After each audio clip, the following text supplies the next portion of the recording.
बिस्मिल्लाहिर्रहमानिर्रहीम। तो मोनोपोली के ऊपर बात करते हैं। What is monopoly? तो आपका स्टूडेंट क्या कहते हैं ना, मोनोपोली एक एक्सट्रीम सिचुएशन है किसकी, इम्परफेक्ट कंपटीशन की, a market structure where there is just one firm supplying to the whole market। एक ऐसा मार्केट स्ट्रक्चर है जहां पर एक ही फर्म है जो कि पूरी मार्केट की सप्लाई को कंट्रोल करती है। मैंने कल भी बताया था आपको कि उस इंडिविजुअल फर्म का सप्लाई कर्व जो होगा वही मार्केट सप्लाई कर्व के बराबर होगा। उस इंडिविजुअल फर्म के सप्लाई कर्व के शिफ्ट होने का मतलब क्या है? पूरी मार्केट के सप्लाई कर्व का शिफ्ट हो जाना। यस और नो? रिस्पॉन्स दे बेटा।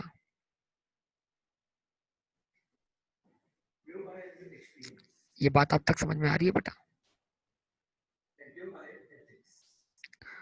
अच्छा जी, उसके बाद लिखा हुआ क्या है कि मोनोपोली में तो कंपटीशन ही मिसिंग है ना बेटा। तो जब कंपटीशन ही मिसिंग है तो वो अब जितना चाहे आउटपुट प्रोड्यूस करे, जितनी चाहे प्राइस चार्ज करे।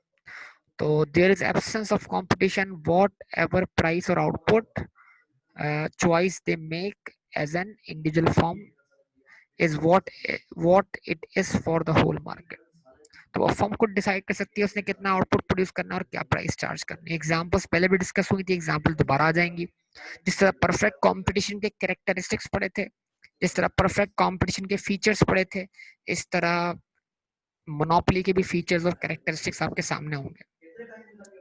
फीचर्स ऑफ मोनोपोली के आपके पास there are number of features particular to monopoly which deserve mention, यानी कि वही point, sole supplier of good और कमोडिटी, कि उस एक प्रोडक्ट का आप एक ही सप्लायर हो पूरी मार्केट में।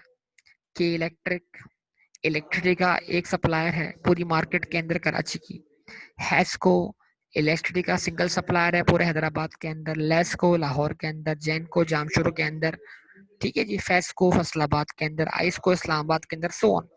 तो जो इलेक्ट्रिसिटी के अंदर हर शहर के अंदर एक इदारा बना हुआ है जो इलेक्ट्रिसिटी सप्लायर है, वो इलेक्ट्रिसिटी वाले केस में क्या है? मोनोपोलिस्ट है। स्टेट बैंक मोनोपोलिस्ट है किस केस में? नोट सप्लाई करने के लिए।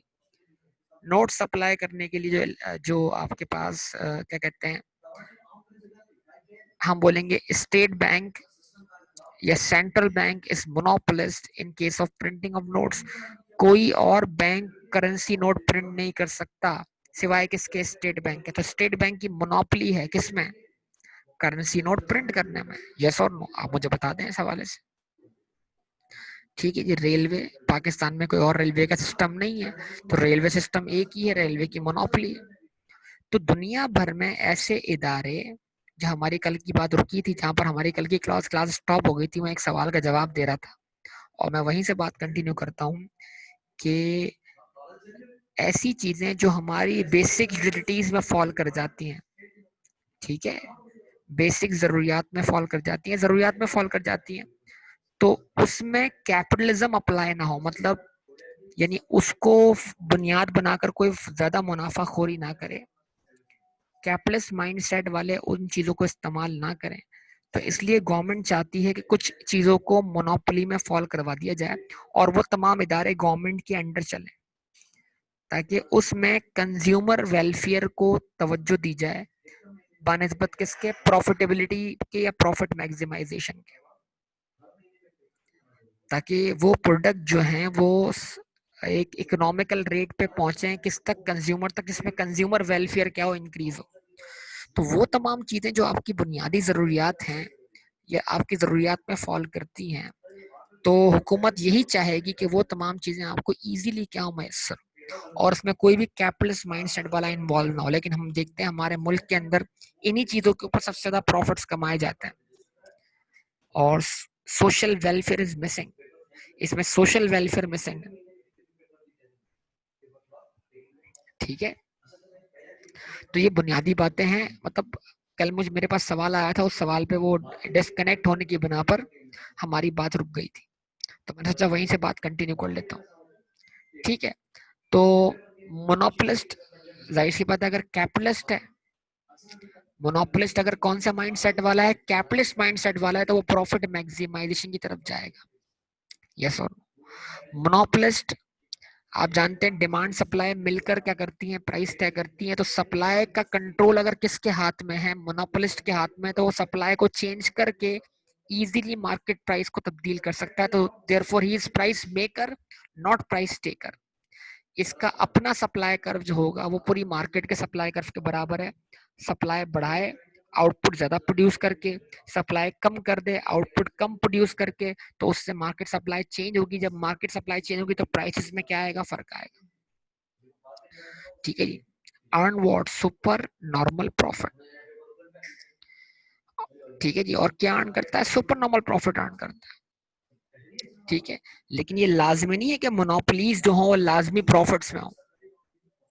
तो एक सवाल उठा कि is monopoly is always in profit. ये माजी में आई कैप के जो पुराने पास पेपर्स हैं 2008 या उससे पहले, उसमें एक सवाल आ चुका है पेपर के अंदर कि क्या मोनोपोलीज जो होंगी वो हमेशा प्रॉफिट में होंगी। नहीं, मोनोपोलीज लॉसेस में भी हो सकती है, लॉस होने की गुंजाइश है, लेकिन monopolies super normal profit earn करती हैं अगर उनकी स्ट्रेटेजी सही हो तो। ठीक है, लेकिन क्या मोनोपोलीज लॉस में हो सकती है, जवाब इसका है लॉस में हो सकती है। स्टील मिल आपके सामने लॉस में है, रेलवे आपके सामने क्या है, लॉस में है। और बहुत सारे जिन इदारों को हमने प्राइवेटाइज कर दिया वो सारे लॉसेस में थे, जब तो वो क्या क्या हुए, प्राइवेटाइज हुआ ना बाद में ना। उसके बाद मोनोपोली मोनोपोली क्यों रहती है, मोनोपोली मोनोपोली इसलिए रहती है कि या तो गवर्नमेंट किसी और को वो बिजनेस करने नहीं देती ड्यू टू लाइसेंस रिस्ट्रिक्शन, या फिर आपने अपने बिजनेस को इस तरह प्लान किया होता है कि कोई भी आपसे कंपटीशन करने के लिए तैयार नहीं होता, या फिर कोई भी अगर आपसे कंपटीशन करने के लिए आता है तो वो ज्यादा अरसा सरवाइव नहीं कर पाता। ठीक है जी। तो बैरियर्स, बैरियर्स का मतलब क्या है, परफेक्ट कंपटीशन में बैरियर्स थे ही नहीं, फ्री एंट्री और एग्जिट था। लेकिन जो मोनोपलीज हैं उसके अंदर बैरियर्स हैं। ठीक है जी। तो क्या रेलवे सिस्टम लगाना पूरे मुल्क पे कोई मजाक बात है, बताइए आप मुझे। क्या पूरे मुल्क में रेलवे सिस्टम लगाना कोई मजाक बात है। तो फाइनेंशियल बैरियर है, इतने बड़े पैमाने पे इन्वेस्टमेंट कौन करेगा, सवाल। तो पहला बैरियर फाइनेंशियल बैरियर आ गया। चलो भाई, अगर आपने फाइनेंशियल बैरियर दूर कर लिया, तो फाइनेंशियल बैरियर दूर करने के बाद नंबर टू अगर आप बोलते हैं तो नंबर टू क्या है, आपने रेलवे लाइन बिछा दी, ट्रेन आ गई, बुलेट ट्रेन आ गई, लेकिन गवर्नमेंट से लाइसेंस लिए बगैर आप कैसे चल पाएंगे। तो लीगल बैरियर आ जाएंगे आपके पास। लीगल बैरियर्स मतलब कानूनी तौर पर आप उस बिजनेस को करने के लिए अगर अहल नहीं होंगे तो गवर्नमेंट आपको जाहिर सी बात है लाइसेंस लिए बगैर उस काम को करने की परमिशन नहीं देगी, अगर आपने फाइनेंशियल बैरियर्स मीट कर लिए तब भी। ठीक है, पर उसके बाद स्ट्रेटेजिक बैरियर्स होता है, क्योंकि जब आप मोनोपोली है तो आप लार्ज स्केल प्रोड्यूसर हैं। क्या, लार्ज स्केल प्रोड्यूसर, आप बहुत बड़े पैमाने पे एक चीज प्रोड्यूस करते हैं। जब आप लार्ज स्केल प्रोड्यूसर हैं तो फिर आपकी प्रोडक्शन कॉस्ट जो है बहुत लो हो जाती है, तो आपके पास बहुत ह्यूज प्रॉफिट मार्जिन अवेलेबल होता है। तो कोई भी शख्स जब आपसे कंपटीशन करने के लिए मार्केट में उतरता है तो आप प्राइसेस को इतना लो करते हैं कि वो दूसरा बंदा जो है वो मार्केट में सर्वाइव ही नहीं कर पाता, और जैसे वो मार्केट छोड़ के चला जाता है तो आप एकदम प्राइस दोबारा से हाई कर लेते हैं। तो इस तरह के मुख्तलिफ किस्म के बैरियर्स एग्जिस्ट करते हैं, इसलिए मोनोपली मोनोपली के तौर पर बरकरार रहती है, और उसकी इजारादारी, उर्दू में कहते हैं इसको इजारादारी, और उसकी इजारादारी कोई खत्म नहीं कर पा रहा होता। यस और नो बेटा। तो उम्मीद है ये सारे पॉइंट्स आपको समझ में आए होंगे।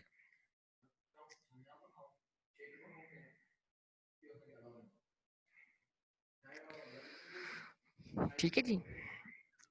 लिखा हुआ क्या, not many examples exist of true monopolies. ठीक है जी। जो थ्योरेटिकली मोनोपोली है, एग्जैक्ट सब फीचर उसमें पाए जाना मुश्किल बात है, as they are difficult to be establish in a true free market economy. Market economy के अंदर मोनोपोली एग्जिस्ट करना मुश्किल बात है। जाहिर सी बात है, मोनोपोली गवर्नमेंट की इन्वॉल्वमेंट के बगैर नहीं हो सकती। रेलवे जब तक गवर्नमेंट ओन नहीं करेगी तो कैसे पॉसिबल है। गवर्नमेंट की मतलब जहां मोनोपोलीज होंगी वहां गवर्नमेंट की कोई ना कोई इन्वॉल्वमेंट जरूर आपको दिखाई देगी। that said some government issue firms the right to run a monopoly such as the following. अगर फर्म प्राइवेट भी है तब भी हुकूमत ने एक ही लाइसेंस दिया हुआ है, उसके अलावा किसी और को लाइसेंस नहीं दे सकती। अभी के इलेक्ट्रिक के बारे में क्या बात हो रही है कि अबराज ग्रुप जो कराची में है, जो के इलेक्ट्रिक का शेयर होल्डर है, तो गवर्नमेंट के और उसके दरमियान कोई एग्रीमेंट हुआ हुआ है माजी का कि कराची में सोल लाइसेंस अबराज ग्रुप को ही मिला हुआ होगा और कोई और इलेक्ट्रिसिटी सप्लाई नहीं कर सकता, कोई और बिजनेस इस सेक्टर में इन्वेस्ट नहीं कर सकता। तो ये गवर्नमेंट की इन्वॉल्वमेंट है ना, इस तरह के एग्रीमेंट साइन किए गए हैं लोगों के साथ, भले वो इदारा प्राइवेटाइज क्यों ना हो चुका। ठीक है जी। तो यूएस स्टील, हम इसके अंदर पाकिस्तान में बोल देते हैं बेटा, पाकिस्तान में हमारे पास क्या है, स्टील मिल।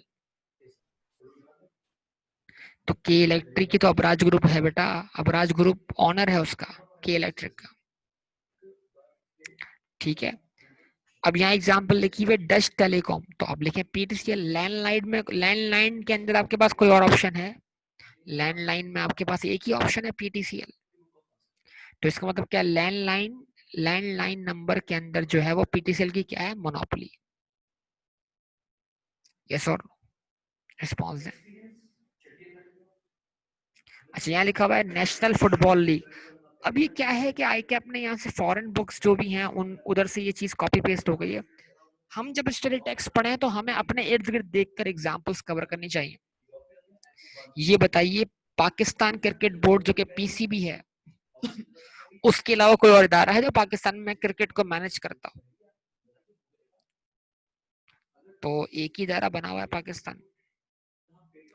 आई कैप के अलावा कोई और इदारा है जो सीए कराता हो पाकिस्तान के अंदर रहते हुए? तो इसका मतलब क्या, वो आई कैप की क्या है, मोनोपोली। तो मतलब आप अपने इर्द गिर्द से मल्टीपल एग्जाम्पल्स ला सकते हैं। जरूरी नहीं है कि वही एग्जाम्पल्स कॉपी पेस्ट की जाए एग्जामिनेशन के अंदर जो यहाँ पे लिखी हुई है। आप जैसे अगर यूएस स्टील लिखी हुई है तो आप पाकिस्तान स्टील लिख दें, अगर डच टेलीकॉम लिखा है तो आप पीटीसीएल लिख दें, अगर नेशनल फुटबॉल लीग लिखा हुआ तो आप इसको पीसीबी कर दें। उन एग्जाम्पल्स को आप डोमेस्टिक कर दें ताकि पढ़ने वाले जब एग्जामिनर सुने उस चीज को लगे हाँ भाई इसने बात समझ के लिखी है, इसने वहां से सिर्फ कॉपी पेस्ट नहीं कर दिया। ठीक है, ये सारी बातें आपके सामने आ जाती। अच्छा, उसके बाद जो है वो लॉन्ग रन इक्विलिब्रियम है, शॉर्ट रन इक्विलिब्रियम है। तो परफेक्ट कंपटीशन में तो लॉन्ग रन के अंदर फर्म जो है वो सिर्फ और सिर्फ जो है वो क्या अर्न करती थी, नॉर्मल प्रॉफिट। लेकिन मोनोपोलिस्ट जो है वो लॉन्ग रन के अंदर भी सुपर नॉर्मल प्रॉफिट अर्न कर सकता है। ठीक है। तो अगर वो शॉर्ट रन में भी ज्यादातर सुपर नॉर्मल प्रॉफिट अर्न करता है तो फिर ऑब्वियसली लॉन्ग रन का जो उसका रिजल्ट होगा वो भी सुपर नॉर्मल प्रॉफिट के बराबर आ सकता है।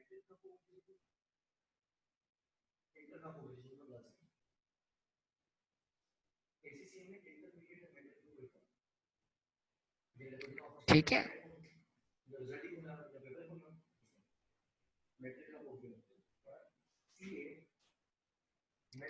तो unlike perfect competition, perfect competition की तरह नहीं है। यानी यानी परफेक्ट कंपटीशन में लॉन्ग रन और शॉर्ट रन के इक्विलिब्रियम में फर्क था, लेकिन मोनोपोली के अंदर लॉन्ग रन और शॉर्ट रन के इक्विलिब्रियम में कोई फर्क नहीं है। अगर लॉन्ग रन में, अगर शॉर्ट रन में फर्म क्या अर्न कर रही है, सुपर नॉर्मल प्रॉफिट, तो लॉन्ग रन में भी फर्म क्या अर्न कर सकती है, super normal profit. The firm faces downward sloping demand curve because the average revenue decreases as output increases. ठीक है। तो डिमांड कर्व नेगेटिव स्लोप है, तो क्या होगा, अगर प्राइसेस नीचे लाई जाएंगी तो आउटपुट में क्वांटिटी डिमांडेड में क्या होगा, इजाफा होगा। तो ये सारी बातें यहाँ पर मौजूद हैं।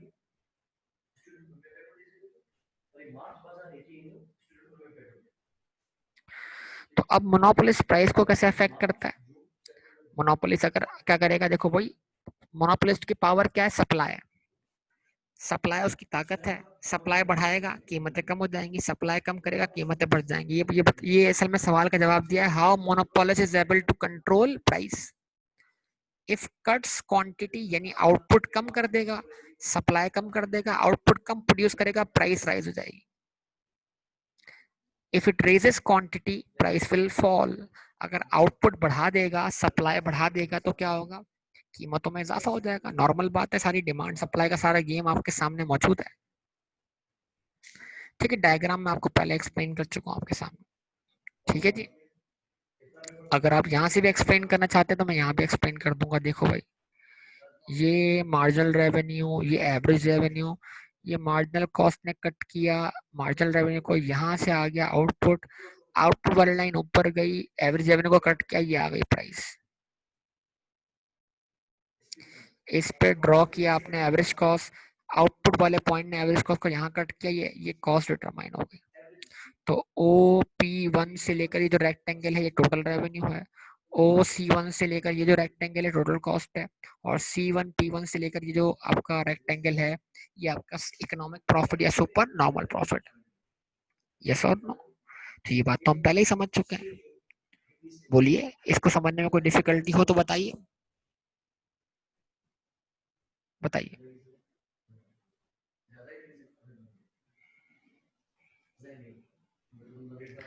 ठीक है,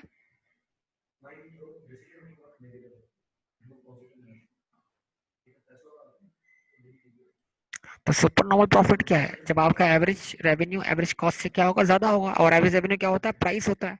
तो लिखा हुआ क्या है, फर्म में make super normal profit by charging a price above average cost. This has the effect of exploiting the consumer. The total super normal profit are what, P1 price है आपका और C1 कॉस्ट है, तो उनका difference जो होगा वो आपका एवरेज प्रॉफिट कहलाएगा। और एवरेज प्रॉफिट को जब मल्टीप्लाई करोगे क्वांटिटी आउटपुट से तो क्या मिल जाएगा आपको, टोटल प्रॉफिट मिल जाएगा। ऐसा ही ना? तो इसने क्या किया है, P1 और C1 का डिफरेंस एवरेज प्रॉफिट निकाला है, और जैसे एवरेज प्रॉफिट को क्वांटिटी या आउटपुट से मल्टीप्लाई किया जाएगा तो वो क्या कहलाएगा, टोटल प्रॉफिट कहलाएगा। तो बताने का अंदाज डिफरेंट है, लेकिन आपने जिस तरह सीखा है उस तरह ज्यादा आप उसको इलस्ट्रेट कर पाएंगे। ठीक है,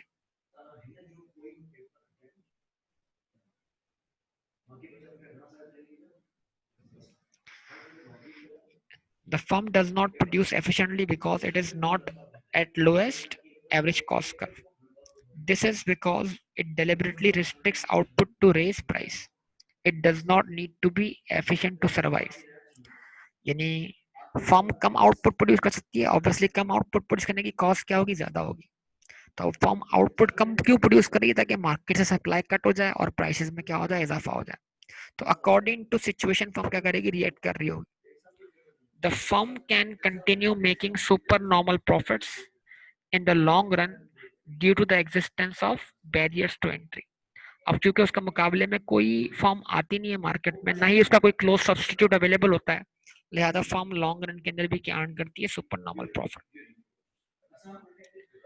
ठीक है, तो ये बुनियादी बातें हैं, जो फीचर्स हैं इनको आपको ध्यान में रखना जरूरी है। ठीक है जी, अब ये जो है आपके सामने, monopolist can deter entry from competitors, यानी मोनोपोलिस्ट जो है वो कैसे रोकता है कॉम्पिटिटर्स की एंट्री को। तो with monopolist holding significant market power, it is possible for them to act in a way that prevents other firms from entering the market. तो ऐसे टेक्टिक्स इस्तेमाल करते हैं मोनोपोलिस्ट के, दूसरी फर्म मार्केट में एंटर ना हो जाए। मैंने क्या बताया आपको, फाइनेंशियल बैरियर हो गया, ठीक है। नंबर टू क्या हो गए, लीगल बैरियर्स हो गए, ठीक है। नंबर थ्री, स्ट्रेटजी इस तरह की हो सकती है, स्ट्रक्चर हो सकता है कि उस स्ट्रक्चर पे आने के लिए आप मिसाल के तौर पर अगर एक शख्स जो है वो लेस, जरूरी लेस जो हो मोनोपोली में फॉल करे, लेकिन एग्जाम्पल बैरियर्स मोनोपोली में भी एग्जिस्ट करते हैं और बैरियर्स ओलिगोपोली में भी एग्जिस्ट करते हैं। तो वो जो एग्जाम्पल्स है बैरियर्स की वो कहीं से भी उठा के ली जा सकती है। फॉर एग्जाम्पल लेस है, तो लेस का मुकाबला करने के लिए कोई गली में बैठा हुआ कोई क्या कहते हैं बेकरी वाला जो चिप्स बेचने वाला, वो उसका मुकाबला कर सकता है, नहीं कर सकता। क्यों? चूंकि लेस जो है वो एक लार्ज स्केल प्रोड्यूसर है, वो बेचारा गली वाला जो है वो स्मॉल स्केल प्रोड्यूसर है। लेस जो है वो पोटैटोस कहाँ से खरीदता है, डायरेक्ट फार्म से। ये कहाँ से खरीदता है, मार्केट से। तो जब वो पोटैटो इतने बल्क में परचेज करेगा, फॉर्म से परचेज करेगा, तो पोटैटो परचेज करने की कॉस्ट क्या होगी? बहुत कम होगी। इस चीज को बोलते हैं economies of scale, advantages of being a large scale producer. यानी आपको बड़े पैमाने पर, जब आप लार्ज स्केल प्रोड्यूसर होते हैं, आप बड़े पैमाने पे कोई चीज प्रोड्यूस करते हैं, तो फिर उसको उसको प्रोड्यूस करने के आपको क्या एडवांटेज होते हैं? लेस की प्रोडक्शन एफिशिएंसी ज्यादा है, वहाँ मशीन्स का यूज है, और बेकरी वाला लेबर इंटेंसिव टेक्नोलॉजी इस्तेमाल कर रहा है। वो जितनी बल्क प्रोडक्शन कर पाएगा उतनी वो बेकरी वाला नहीं कर पाएगा, तो कैसे मुकाबला पॉसिबल है? सवाल ये। तो लेस के मुकाबले पर आप किसी को अगर आना है तो बेटा वो क्या करेगा?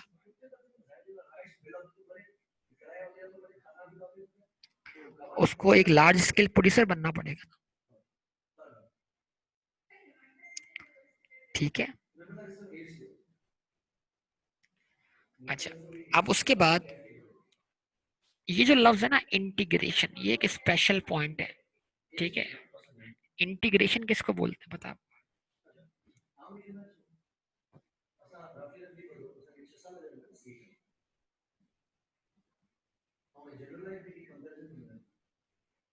किसी को पता है आप में से? वैसे यहाँ पे पॉइंट लिख दिया इन्होंने, लेकिन ये एक इन डिटेल बहुत तवील टॉपिक है इंटीग्रेशन का। नो नो नो, वो एक अलग चीज है, वो मैथमेटिक्स वाली बात है ये। ऐसा नहीं है। जब आपकी बहुत सारे सिस्टम्स जो हैं वो आपस में मिलजुल के काम करते हैं तो उसको भी इंटीग्रेशन बोलते हैं। एक काम कभी कीजिएगा आप लोग, एक काम कीजिएगा, आप इस लफ्ज को सर्च कीजिएगा इंटरनेट पर, फिर मैं इस पर डिस्कशन करता हूँ आपसे कि वर्टिकल इंटीग्रेशन क्या है। पहले इंटीग्रेशन इकोनॉमिक्स के अंदर क्या है, मतलब इकोनॉमिक्स में या बिजनेस में इंटीग्रेशन किसको कहते हैं।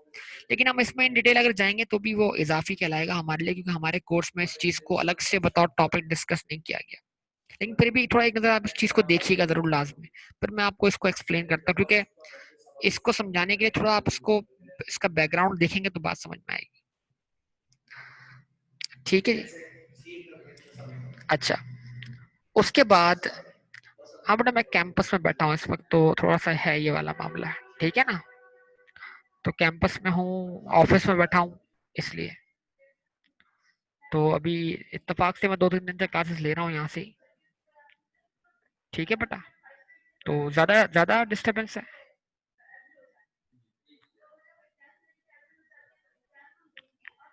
ओके ना। तो अब आप ये बताइए, इसमें इंटीग्रेशन से दो किस्म की होती है, एक होती है हॉरिजॉन्टल इंटीग्रेशन, एक होती है वर्टिकल इंटीग्रेशन। ठीक है।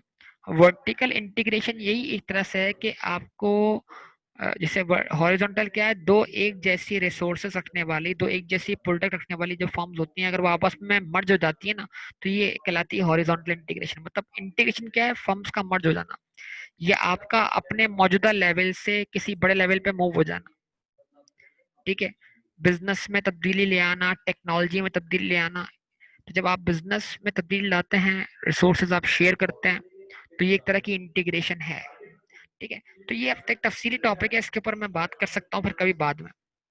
अच्छा, अब क्या है कंट्रोल ऑफ रिसोर्सेस? ये क्या है भाई? जो आपकी मोनोपोली इसलिए है कि आप मोनोप्सोनी है। मोनोप्सोनी का मतलब क्या हुआ? आप सोल बायर भी हैं। क्यों? क्यों सोल बायर है? भाई जाहिर सी बात है ना कि आपने अपने यानी जो सप्लायर्स है उनको बाउंड किया हुआ है कि वो रॉ मटेरियल सिर्फ आपको ही प्रोवाइड करेंगे। तो एक तरफ से आप सिंगल सप्लायर भी हो, और एक तरफ से आप सिंगल बायर भी हो, यानी आप रिसोर्सेज को कंट्रोल करते हो। अब वही बात है ना कि इलेक्ट्रिसिटी प्रोड्यूसर्स तो बहुत सारे हैं, लेकिन वो प्रोड्यूस करके क्या लोगों तक इलेक्ट्रिसिटी पहुंचा सकते हैं? जवाब नहीं। वो प्रोड्यूसर है, सप्लायर नहीं। तो उनको लाजमी वो इलेक्ट्रिसिटी बनाकर सेल करनी है, किसको? सप्लायर को, जिसको गवर्नमेंट ने लाइसेंस दिया हुआ है। तो अब जो कोई भी इलेक्ट्रिसिटी क्या कर लेगा, परचेज कर लेगा, मतलब जो प्रोड्यूस करेगा उसको बेचना एक ही को है, उसके अलावा किसी और को बेच नहीं सकते आप। समझ पा रहे हैं मेरी बात को? अच्छा, उसके बाद ठीक है ना। तो अब कोई रॉ मटेरियल है, उसका उसके लिए आपने एग्रीमेंट कर लिया कि भाई ये जो चीज जो होगी ना, ये सिर्फ मेरे लिए प्रोड्यूस होगी या मुझे सप्लाई की जाएगी, मेरे अलावा किसी और को सप्लाई नहीं की जाएगी। तो अगर आपने रिसोर्सेज पे कंट्रोल हासिल कर लिया तो फिर कोई और आपके कंपटीशन में मार्केट में आ ही नहीं सकता ना। अच्छा, उसके बाद नंबर 4 पे क्या लिखा हुआ है, एक्सपर्टीज रेपुटेशन ऑफ इनकम्बेंट। ठीक है जी। क्या मतलब, आप जो प्रोड्यूस करते हो उस जैसी चीज कोई बना ही सकता है, इसलिए कि उस चीज को बनाने में आप ही को एक्सपर्टीज हासिल है, कि कोई सीक्रेट फार्मूला है, कोई सीक्रेट रेसिपी है। ठीक है। बहुत से लोग आपके कंपटीशन पे आते हैं, लेकिन वो आप जैसी प्रोडक्ट बनाने की कोशिश तो करते हैं, लेकिन मार्केट से आउट हो जाते हैं, लोग उसको एक्सेप्ट ही नहीं करते। मिसाल के तौर पे ब्लू बैंड का नाम सुना आप लोगों ने? Blue band. तो ब्लू बैंड का फॉर्मूला जो है वो बहुत से लोगों ने बनाने की कोशिश की, लेकिन उस जैसा रिजल्ट नहीं बना सके। हालांकि वो जो है मक्खन नहीं है प्योर, वो तो वेजिटेबल के क्या कहते हैं ऑयल से बनी हुई एक चीज है। बहरहाल, तो बाज़ दफा ऐसा होता है कि एक चीज को बनाने में आपके पास ही एक्सपर्टीज होती है, लिहाजा आपका मुकाबला कोई कर नहीं पा रहा होता। ये सारे के सारे कहलाते हैं बेटा स्ट्रक्चरल बैरियर्स, जिसमें आप क्या कहते हैं अ, आप अपनी कॉस्ट को रिड्यूस करने के काबिल होते हैं। अब मैं आपको वर्टिकल इंटीग्रेशन की एग्जांपल देता हूँ। वर्टिकल इंटीग्रेशन क्या मतलब, देखें, फर्ज करें आप जो हैं वो हैं कार मैन्युफैक्चरर। तो क्या जरूरी है आप कार मैन्युफैक्चरर हो तो आप टायर मैन्युफैक्चरर भी हो? तो आपके पास एक ऑप्शन क्या है, टायर कहीं से परचेज कर लें। लेकिन ये भी तो सकता है कि आप अपने पास ही टायर मैन्युफैक्चरिंग का प्लांट लगा लें।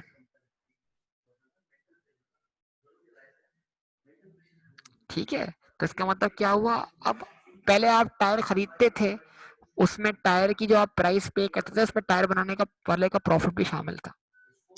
लेकिन अब जो आप टायर की कीमत पे करेंगे उसमें टायर बनाने वाला तो आप खुद ही हैं, तो वो प्रॉफिट तो आपकी जेब में चला गया, आपके घर में ही है। तो आपकी कॉस्ट तो ऑटोमेटिक क्या हो गई, कम हो गई ना बेटा।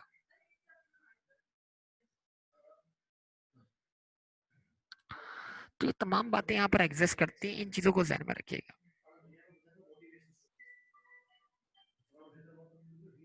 ठीक है। उसके बाद जो है strategic choices by monopolist to make entry harder. ठीक है। स्ट्रेटजी ऐसी बनाई हुई है मोनोपोलिस्ट ने कि कोई और इंटर ना हो सके। लिखा हुआ है जनाब प्रीडेटरी प्राइस, ये वही प्राइस है कि अगर आपके मुकाबले में कोई कॉम्पिटिटर आता है तो आप कीमत को इतना लो करते हैं कि वो सर्वाइव ही नहीं कर पाता और वो मार्केट छोड़ के फिर चला जाता है, और फिर आप दोबारा कीमत क्या करते हैं, बढ़ा लेते हैं। तो selling for a lower price than smaller firms aren't able to do, thus driving them out of the market, driving them from the market and then increasing the price again once they leave। तो अगर आपके competition पे कोई market में आता तो आप कीमत इतनी लो करते हैं कि वो बेचारे सर्वाइव ही नहीं कर पाते, जब वो मार्केट छोड़ के जाते हैं तो आप कीमतें दोबारा बढ़ा लेते हैं। उसके बाद मार्केटिंग और प्रोडक्ट डिफरेंशिएशन। ठीक है जी। आप अपनी प्रोडक्ट को दूसरे कंप्यूटर की प्रोडक्ट के मुकाबले में अट्रैक्टिव बनाते हैं, उसकी कलरिंग, उसकी पैकेजिंग, उसकी डिजाइनिंग। ठीक है जी। तो उसको इस तरह प्रेजेंट करते हैं कि वो दूसरी प्रोडक्ट्स के मुकाबले में अट्रैक्टिव लगती है। उसकी एडवर्टाइजमेंट कंपेन इतनी बेहतरीन चलती है कि लोग उनको देखकर ही उन प्रोडक्ट को खरीदने पर मजबूर हो जाते हैं। ठीक है। तो आप देखें कोका कोला की कंपेन्स कितनी स्ट्रांग होती हैं, पहले भी बता चुका हूं मैं आपको इस हवाले से। तो ये तमाम बातें आप जानते हैं और पहले भी आपसे डिस्कस हो चुकी हैं। अच्छा, उसके बाद legal barriers, barriers enforce by law. Patent का मतलब क्या है कि आपने कोई, मिसाल के तौर पर अगर आपने कोरोना की वैक्सीन बना ली, तो अगर वो वैक्सीन बनाकर उसका पेटेंट आप ले लेते हैं तो फिर इसका मतलब ये हुआ कि आपके उस फॉर्मूले को कोई और कॉपी नहीं कर सकता आपकी मर्जी के बगैर। तो फिर मतलब क्या हुआ, और आपने वो फॉर्मूला जिस इदारे को बेच दिया, उस इदारे की क्या हो गई, मोनोपोली हो गई, और उसके अलावा फिर कोई और उस वैक्सीन को प्रोड्यूस नहीं कर पाएगा उसी फार्मूले से। ठीक है। इस तरह कॉपीराइट्स होते हैं, लाइसेंसेस होते हैं, लाइसेंस की एग्जांपल मैं आपको पहले ही दे चुका हूँ। तो ये सारी बातें आपके दिमाग में मौजूद हैं, तो ये तमाम चीजें जहन में रखिएगा। तो उसके बाद ये आप रीडिंग आइटम इनको देखिएगा कि एडवांटेजेस क्या हैं मोनोपोली के और डिसएडवांटेजेस क्या हैं। ये ज्यादा बेहतर आप जब कर पाएंगे जब आप बाकी तमाम चीजों को भी अच्छी तरह कर लें, रीड कर लें, बाकी और मार्केट स्ट्रक्चर्स। तो एडवांटेजेस और डिसएडवांटेज आप एक दफा फिर से पढ़िएगा कब, जब आप तमाम मार्केट स्ट्रक्चर्स को अच्छी तरह समझ चुके हो।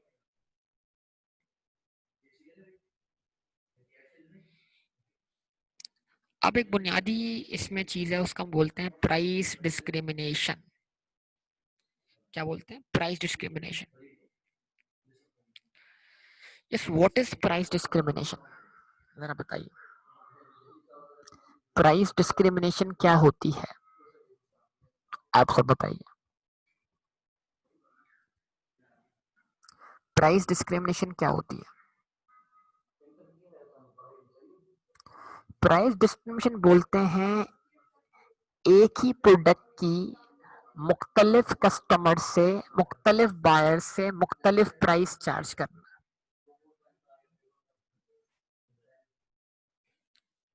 प्राइस डिस्क्रिमिनेशन किसको बोलते हैं? एक ही प्रोडक्ट की मुख्तलिफ बायर से मुख्तलिफ प्राइस चार्ज करना। ये बताइए कि इलेक्ट्रिसिटी डिपार्टमेंट ने हेस्को के इलेक्ट्रिक, लेस्को, जेनको, फेस्को, आइस्को, इन सब ने अपने कंज्यूमर्स को, सारिफिन को कितनी कैटेगरीज में डिवाइड किया हुआ है? तो एक कहलाते हैं डोमेस्टिक यूजर्स। डोमेस्टिक घरेलू सारिफिन सुना होगा आपने, घरेलू मोअज़्ज़िज़ सारिफ तो नहीं बोलता आपको, फोन पे सुनने को मिलता है ना मोअज़्ज़िज़ सारिफ, तो उसका मतलब था डियर कस्टमर, ऐसे ही है। तो आप सारिफ हो ना इलेक्ट्रिसिटी के, तो हेस्को ने या दीगर इलेक्ट्रिसिटी कंपनीज ने आपको कितनी कैटेगरी में तोड़ा हुआ है? 3 कैटेगरी में। Number 1 domestic consumers, number 2 commercial consumers, और नंबर 3 इंडस्ट्रियल कंज्यूमर्स। घरेलू सारिफ है। दूसरे वो हैं जो कमर्शियली इलेक्ट्रिसिटी इस्तेमाल करते हैं दुकानों पर, शॉपिंग मॉल्स पर, जहां से वो बिजनेस चलाते हैं। और तीसरे वो हैं जो कुछ प्रोड्यूस करते हैं, फैक्ट्रीज चलाते हैं, इंडस्ट्रीज के लिए इलेक्ट्रिसिटी का इस्तेमाल करते हैं। तो इलेक्ट्रिसिटी का एक यूनिट सबके लिए बराबर है, लेकिन रेट तीनों के लिए अलग अलग है। घरेलू सारिफ का रेट अलग है, कमर्शियल रेट अलग है, और इंडस्ट्रियल रेट अलग है। तो प्रोडक्ट तो एक ही है ना बेटा, लेकिन एक ही प्रोडक्ट की एक ही वक्त में मुख्तलिफ ग्रुप ऑफ बायर से मुख्तलिफ प्राइसेस चार्ज की जा रही हैं। ऐसा है या नहीं? क्या कहेंगे आप इस चीज को? ये कहलाती है प्राइस। अच्छा, ये आपकी स्टेट टैक्स कवर नहीं करती, लेकिन मैं जो एग्जाम्पल देता हूँ उससे उसकी मैं टाइप भी बताऊंगा। इसको बोलेंगे price discrimination with reference to consumer. क्या बोलेंगे? Price discrimination with reference to consumer.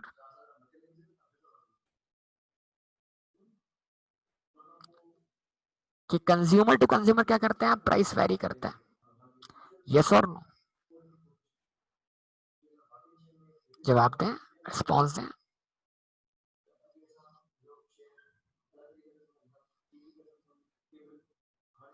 ठीक है। अच्छा, अब एक होती है price discrimination with reference to time.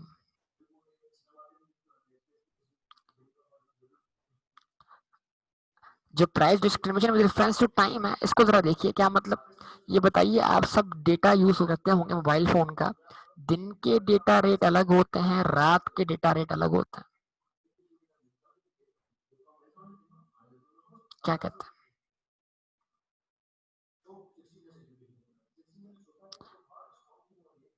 Packages है ना, सस्ते पैकेजेस कब है? रात के वक्त में। और दिन के पैकेजेस क्या है? महंगे। ऐसा है, सब बताइए। तो क्या ये प्राइस डिस्क्रिमिनेशन नहीं है? आप ही हैं जो इस्तेमाल कर रहे हैं इंटरनेट, दिन में अलग प्राइस दे रहे हैं, आप इस्तेमाल कर रहे हैं रात में अलग प्राइस दे रहे हैं।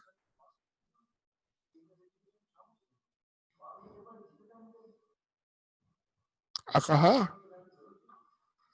अच्छा जी, उसके अलावा आप देखें, एक सवाल का जवाब दीजिएगा।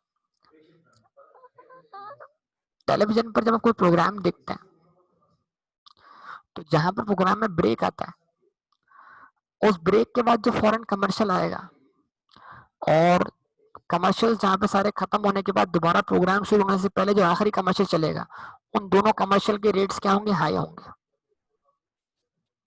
क्यों? जो एड चलता है, क्यों हाई होंगे? इसलिए कि जब प्रोग्राम जहाँ पे ब्रेक हुआ है उसके फौरन बाद आप कमर्शियल देख रहे होगे, इतना टाइम नहीं होगा कि आपने फौरन से चैनल चेंज कर दिया, तो मतलब उस कमर्शियल के दिखने के चांसेस क्या है? ज्यादा है। और जहां पर ब्रेक खत्म होनी है उतनी देर में आप चैनल घुमा फिरा के वापस आ जाओगे, और जो आखिरी टाइम पे कमर्शियल चल रहे होंगे जहां से प्रोग्राम दोबारा कंटिन्यू होना है, उनके भी रेट ज्यादा होंगे। और उनके दरमियान जो बीच में कमर्शियल चल रहे होंगे, जहां पर आप बीच में घूम फिर रहे होगे मुख्तलिफ चैनल्स पर, तो वहां पर उन बीच के कमर्शियल के जो रेट्स होंगे वो कम होंगे। न्यूज़पेपर में आप फ्रंट पेज पे इश्तेहार दोगे, रेट ज्यादा है, बैक पेज पे इश्तेहार दोगे, रेट कम हो जाएगा। तो ये सब कुछ क्या है? ये सब कुछ प्राइस डिस्क्रिमिनेशन है।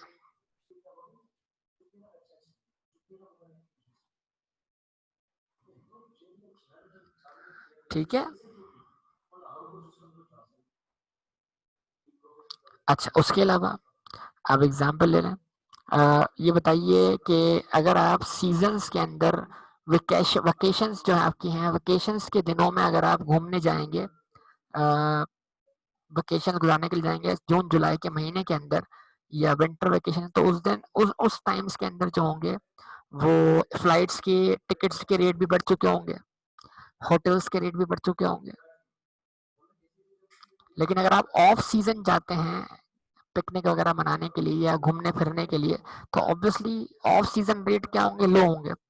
यहाँ तक के इवन यहाँ तक के वीकली वीकली भी रेट मुख्तलिफ होते हैं, मतलब यानी कि अगर आप वीकेंड्स पे जाएंगे तो रेट हाई हो जाएंगे, अगर आप वीक डेज में जाएंगे तो क्या होगा? रेट कम मिलेंगे आपको। अब रमजान में उम्रा करेंगे, आपको उम्रा महंगा पड़ेगा। अब मुहर्रम में क्या करेंगे? उम्रा करेंगे, उम्रा तो सस्ता पड़ेगा आपको। क्या ख्याल है?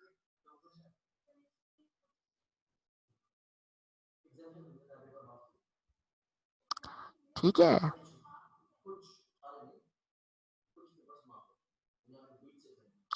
इसको बोलते हैं हम क्या? Price discrimination.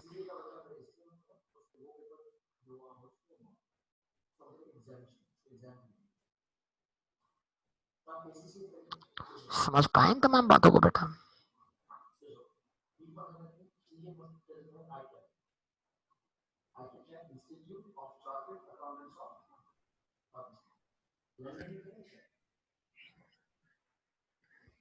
तो ये तमाम बातें। अच्छा, ये उसके बाद होती है price distribution according to product, ठीक है ना, प्रोडक्ट के लिहाज से। जैसे रेलवे है, रेलवे में बिजनेस क्लास भी है, इकोनॉमिक क्लास भी है। गाड़ी तो वहीं जाएगी ना, उतारेगी तो वहीं पर ना आपको। एयरक्राफ्ट है, एयरक्राफ्ट में आपके पास जो है वो वहां भी इकोनॉमिक क्लास है, वहां भी बिजनेस क्लास है। जहाज तो एक ही साथ ही टेक ऑफ करेगा, लैंड भी उसी एयरपोर्ट पे करेगा, सारे मुसाफिर एक ही एयरपोर्ट पे उतरेंगे। तो सर्विस या तकरीबन जो बुनियादी सर्विस है वो तो सबको एक ही मिल रही है, लेकिन मुख्तलिफ फैसिलिटीज और मुख्तलिफ प्राइसेस के साथ। क्या कहेंगे आप, बताइए? तो ये भी एक तरह की क्या हो गई बेटा? प्राइस डिस्क्रिमिनेशन हो गई।